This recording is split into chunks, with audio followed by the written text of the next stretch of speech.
Hi everybody, welcome back to the Crime Lab. So this one is going to be a slightly shorter video. We're going to be talking about Huang Yong, who is a Chinese serial killer.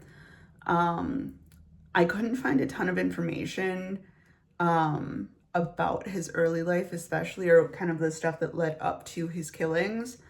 As I've mentioned in previous videos, the US, yeah, we're allowed to have media in courtrooms, especially social media. You see pretty much everything swirling about what's going on. You see court cases in the media. Other countries don't have that. They don't have the same extent of social media access. You can find stuff about people's past, about family. It's not the same. So that's part of the reason why some of my videos are a little shorter sometimes, is we just don't have the same access to information about some of these people as we do in the US. So Huang, like I said, is a Chinese serial killer. He's convicted of 17 murders, but suspected of a total of 25. So there were a few that authorities could not completely pin on him, or they suspected him very closely. They just did not have enough evidence to be able to convict him. So all of his crimes were committed between September of 2001 and November of 2003. So just over a 2-year time span. The early life that I could find about him, he was a migrant worker in southern China and did a tour of duty in the Chinese army prior to becoming a migrant worker. And during the time of his migrant work, he was doing a lot of agricultural jobs. So farming, cattle, sheep, kind of whatever sort of jobs they had was what he was doing. So the murders themselves, he started luring young boys from, video halls, internet cafes, arcades, and he would kind of lure them by offering recommendations for well-paying jobs, or he would offer to fund their schooling, or to offer to pay for a tour of the countryside or something like that.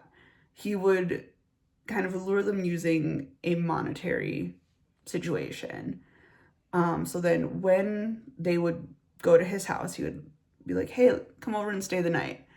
I'll write your recommendation for this really well-paying job, or I'll organize you to go to school, or I'll arrange this tour. So they would go back to his house with him.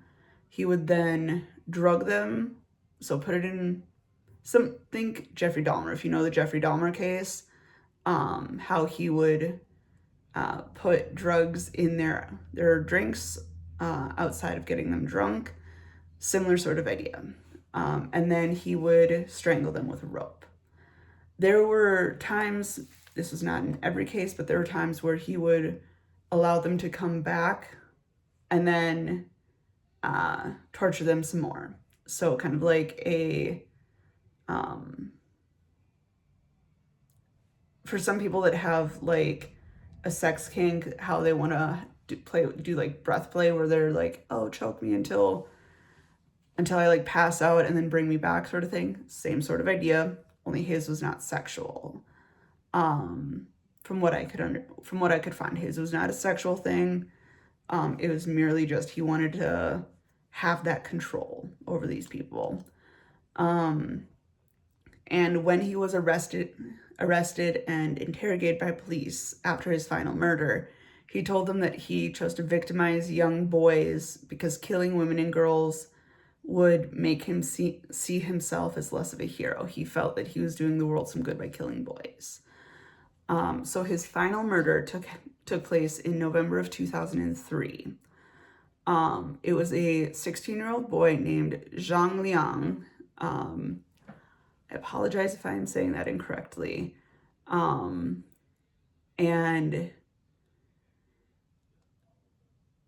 he actually went to police. He was able to escape and go to police. Police didn't initially believe him. Again, this is somewhat similar to like the Jeffrey Dahmer case, where Jeffrey Dahmer had a victim that went to police. Police didn't believe him and actually drove him back to Dahmer's place. The final victim of Dahmer actually was able to escape as well, and police believed them at that point. Similar sort of idea. But Liang claimed being invited to Huang's apartment by offering him a job, and he was strangled and fell unconscious 3 times. He was allowed to come to 3 times after being strangled, and after the final time of waking up, Liang was told that Huang had said that he was the 26th victim. And he was able to talk Huang out of killing him and was given enough money to get home, but instead went to the police. So then Huang was arrested on December 9th of 2003 and was executed on December 26th, so the day after Christmas, 2003. And then after the execution, when they actually went to Huang's house again, they found 2 more bodies. So he was convicted of 17, and they found what they could consider number 18 and 19 in Huang's home post execution.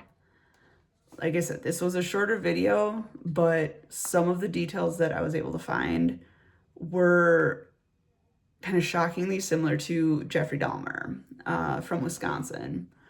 Not all of them are the same, but because like Jeffrey Dahmer, he wanted to have like a mindless sex slave, and he was trying to do that. Whereas Huang wanted to be seen as a hero. He wanted to see himself as a hero, and killing boys and young men was how he was doing that. But if anybody has any suggestions, comments, anything you want to suggest for future videos, feel free to leave them down in the comments. Have a great day.